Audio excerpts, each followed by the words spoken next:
그런데 그걸 대형 회사에서 개인을 상대로, 그것도 대중들에게 쟤네가 거짓말한 거예요 라고 여론전을 펼친 거는 진짜 정치인도 아니고 이게 뭐 하는 짓인지 잘 모르겠어요.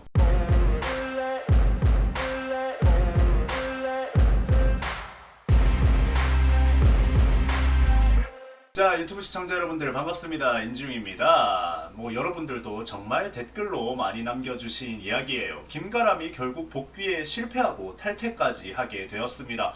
사실 너무 뻔한 이야기예요. 제가 얼마 전에 연예인의 과거 문제는 왜 해결이 되지 않고 김가람의 복귀는 가능할 것인가 이런 영상들도 만들고 관련해서 뉴스 매체에서 인터뷰도 하고 그렇게 했었어요. 그리고 김가람 탈퇴 공식 오피셜이 나오니까 그게 막 매체에서 다시 다뤄지고 그렇게 하고 있더라고요. 어떤 분은 이제 김가람이 탈퇴할지 안 할지 네가 어떻게 알고, 네가 하이브 관계자라도 되냐, 막 이렇게 못 박듯이 영상을 만들어도 되냐, 하이브가 일본 활동할 때 김가람이 활동한다 그랬다 라고 하시는 분들도 좀 있고 그랬는데, 대형 기획사에서 나오는 아이돌들은요 이미 데뷔 전부터 어느 정도 매체에 활동 약속을 하고 그 활동 양식을 뿌리면서 투자도 받고 이렇게 하는 게 있어요. 얘네가 막 무조건 뜰 거고 이런데 활동할 거니까 투자 좀 하세요 이런 식으로 하는 과정들이 있단 말이죠. 그 과정에서 이미 약속된 스케줄들이 생겨나고 그 스케줄 속에는 당연히 김가람이 있었겠죠. 그 스케줄 양식이 인터넷에 떠돌면서 아직 일본에서는 김가람이 활동을 한다 이런 식으로 이야기가 좀 돌았던 것 같아요. 아이돌 팬들의 경우에는 작은 정보 하나에도 좀 들렸다가 놨다 이렇게 하는 경우들이 많은데, 그게 엔터테인먼트 특성상 워낙 일반적으로 정보를 접하기가 좀 어렵고 업계인들이 슬쩍슬쩍 흘리는 그런 정보가 아니면 알 수가 없어서 그렇게 되는 겁니다. 그리고 또 엔터테인먼트의 경우에는 구구절절하게 사연을 이야기를 하는 법이 잘 없어요. 공식 입장문에서는 그냥 어쩌라고 식의 입장문이 나오는 경우가 대부분이고요. 구구절절 우리가 이래서 이랬습니다 라는 사연을 잘 적어놓지는 않죠. 그러다 보니까 이제 온갖 추측성 이야기들이 나오고 그렇게 하는 거예요. 과거의 정보가 현재의 정보처럼 커뮤니티에서 떠돌면 또 그게 사실화되는 경우가 있고 말이죠. 저도 정확한 정보만을, 완벽하게 좋은 정보만을 전달하고 싶지만 또 엔터테인먼트 특성상 좀 가끔씩 그게 저도 안 되는 경우가 있어요. 그런 일이 있을 때마다 또 저 나름대로 반성하고 최대한 좋은 정보를 전달하기 위해서 여기저기 업계인들한테 물어서 영상을 보통 만들게 됩니다. 여튼 저런 식으로 커뮤니티성 정보에 휘둘리는 사람들이 꽤나 많은 것 같아서 이런 건 아니다 라고 먼저 좀 말씀을 드리고 영상을 시작하게 될 것 같아요.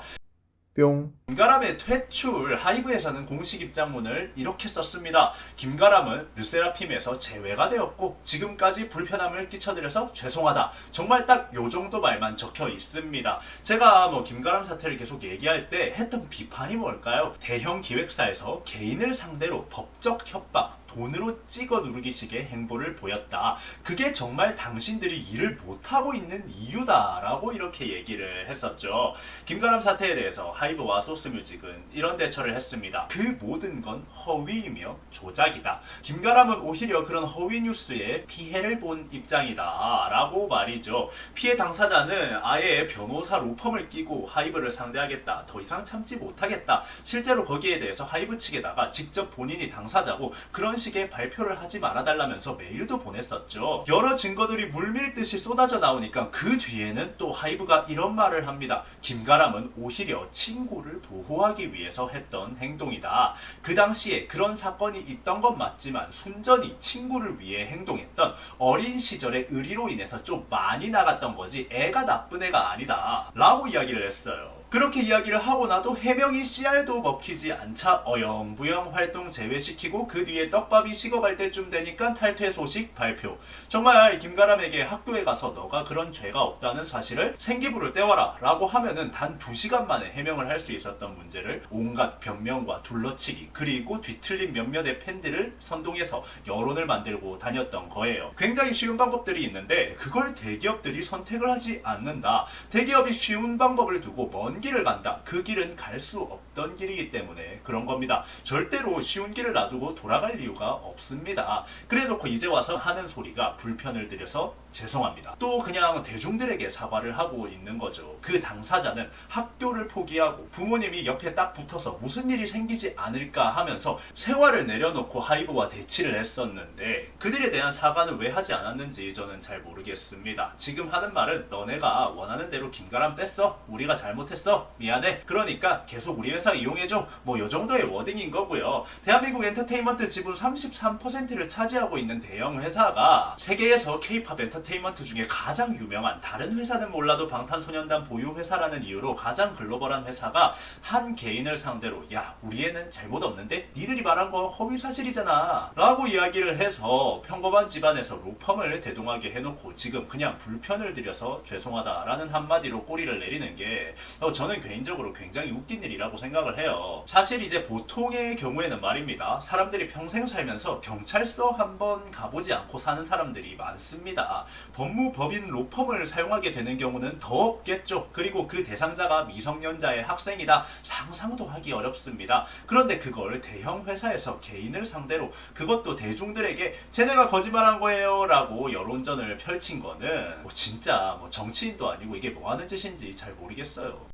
뿅. 자, 그 뒤에 또 나온 소식이 있습니다. 바로 하이브는 김가람으로 노이즈 마케팅을 하고 르세라핌을 이슈화시킨 뒤에 김가람을 내친 것이다. 좋든 좋지 않든 르세라핌이라는 그룹은 이 사건으로 인해서 대중들에게 알려지게 되었고 그 뒤에 활동 중지, 탈퇴까지 연속적으로 발표하면서 그룹 이름은 이미 다 알렸고 문제되는 애도 빼버렸으니까 오히려 이득인 거 아니냐. 김가람은 이용하고 버려졌다라고 하는 의견들이 나오고 있는 상황이에요. 이 부분에 대해서는 저는 절대 아니다 라고 여러분들께 이야기를 드리고 싶습니다. 하이브가 잘못한 부분에 대해서 까는 거 마땅하다고 생각합니다. 저도 그런 부분에 대해서 눈치 보지 않고 신랄하게 이야기를 합니다. 하지만 그렇지 않은 부분에서는 그런 식으로 이야기하는 건 안 된다라고 말씀을 드리고 싶어요. 정당한 비판이 되기 위해서는 억측이 아니라 잘못한 부분을 이야기했다고 해야 될 것입니다. 자, 일단 이 사건으로 인해서 하이브가 얼마나 준비가 되지 않았던 회사인지, 방탄소년단 하나 잘 돼서 여기저기에 일을 벌렸고 이쪽 사업을 제대로 이해하지 못하고 소문난 고급 인력들만 잔뜩 데려와서 만든 회사인지 증명이 되어버렸죠. 마치 과거의 NBA 농구팀 LA 레이커스를 보는 것 같은 모습들을 보여주고 있습니다. 정말 그 업계에서 잘한다는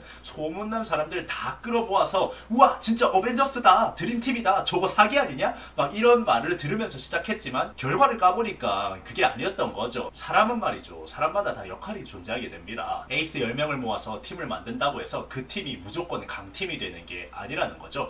남들 눈에 보이는 리더의 자질을 가진 사람이 분명 능력 있는 에이스로 보여지게 될 거예요. 하지만 보이지 않는 곳에서 허슬을 하는 그런 사람들도 필요하고, 리더가 체크하지 못한 흘린 것들을 뒤처리하는 팀원도 필요하고, 불평 불만 없이 묵묵하게 일을 하는 그런 팀원도 필요하게 됩니다. 좋은 팀이라는 건 여러 가지 장점을 가진 사람들이 서로의 단점을 가려줄 때 만들어지는 건데, 갑작스럽게 방탄소년단 네임드로 업계인들 쫙 땡겨 모아서 우리는 드림팀이야 이러면서 급조해서 성과 보여주려고 하다가 미끄러졌다라는 거를 너무나 잘 보여주는 사례죠. 왜냐하면 르세라핌을 방탄소년단 여동생 그룹이라고 소개를 하고 다녔기 때문입니다. 지금까지는 삽이랑 곡괭이로 K-팝에 길을 닦고 있었다고 본다면은 방탄소년단이라는 불도저가 나타나면서 그 길을 싹 밀어버린 거거든요. 그렇게 세계화의 길을 뚫어낸 거예요. 거기에는 뭐 여러 가지 이유들이 있겠지만 K-팝의 이미지는 남미 쪽에서는 K-팝에 빠져서 릴스 찍고 친구들이랑 놀고 다니니까 청년 갱단들이 판치는 동네에서도 나쁜 친구들이랑 어울리지를 않더라, 뭐 이런 이야기들이 뉴스를 통해서 간증이 오고 있고,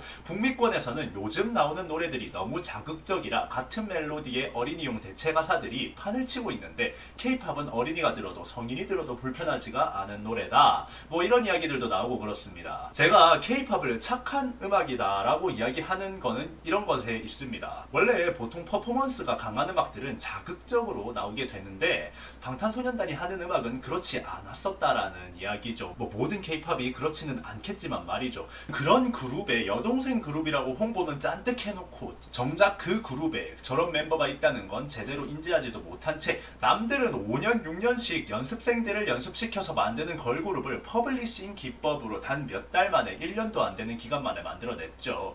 그러면 여기서 김가람을 노이즈로 이용하는 게 득이 많을까 많을까요? 아니면 실이 많을까요? 절대 노이즈로 이용할 필요가 없습니다. 왜냐? 방탄소년단 여동생 그룹이라고 홍보하는 것만으로도 어느 정도의 마케팅을 먹고 들어가기 때문이에요. 그런데 그 여동생 마케팅조차 실패하게 만든 게 김가람 사태입니다. 그리고 개인을 상대로 언플을 하면서 완전히 그 여동생 마케팅은 망가지게 되었습니다. 노이즈 마케팅을 하기에는 너무나 도박수가 많은 방법이었다라는 이야기죠. 사람들이 그냥 결과만 보고 김가람은 노이즈 마케팅이었다, 하이브는 미성년자를 이용했다, 막 이러고 있는 거 보면은 참 안타깝다는 생각이 듭니다. 깔 거만 까자라고 좀 이야기를 하고 싶어요. 김가람 사태가 하이브의 무능을 보여준 사태가 맞긴 하지만 지금 이런 이슈들은 좀 아니다라고 자신있게 저는 이야기를 하고 싶습니다. 자, 여러분들은 이번 영상 어떻게 생각하셨나요? 지금까지 인중이었습니다.